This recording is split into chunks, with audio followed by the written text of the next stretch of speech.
భారతదేశానికి సంపూర్ణ స్వాతంత్ర్యం నినాదంతో ఆవిర్భవించిన సిపిఐ శత జయంతోత్సవాలను జయప్రదం చేయాలని సిపిఐ నగర కార్యదర్శి కోట మాల్యాద్రి పిలుపునిచ్చారు. భారత కమ్యూనిస్టు పార్టీ సిపిఐ ఈ నెల 26వ తేదీన శత జయంతోత్సవాలను నిర్వహించుకోవడం జరుగుతుందని ఆయన తెలిపారు. గుంటూరులో సిపిఐ శత జయంతోత్సవాలను ఘనంగా నిర్వహిస్తున్నట్లు ఈ నెల 26వ తేదీన బ్రహ్మానందరెడ్డి స్టేడియం నుండి జరిగే ఎర్రదండు ప్రజా ప్రదర్శనలో నగరంలోని ప్రజలు యావత్తు పాల్గొని జయప్రదం చేయాలని ఆయన కోరారు.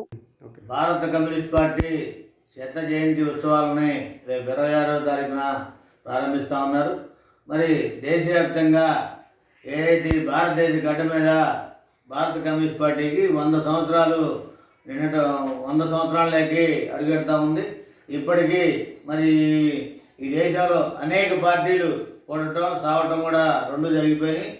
ఈ దేశంలో పురాతనమైనటువంటి కార్మికుల కోసం, కర్షకుల కోసం, మరి దున్నేవాడికి భూమి ఉండాలని, బ్యాంకులు జాతీయం చేయాలని, అట్లాగే అసలు ముందు ప్రారంభమే ఈ దేశానికి సంపూర్ణ స్వాతంత్రం కావాలని పోరాడిన ఏకైక పార్టీ భారత కమ్యూనిస్ట్ పార్టీ.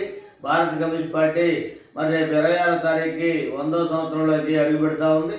అట్లాగే 100వ సంవత్సరం అడుగు పెడుతున్న సందర్భంగా గుంటూరు నగరంలోని అన్ని డివిజన్లలో పార్టీ జెండాలు ఆవిష్కరించుకొని మరి బీఆర్ స్టేడియం నుంచి ఈ గాంధీ పార్క్ వరకు కూడా మరి రెడ్ సెట్ కవాతు నిర్వహించబోతున్నారు.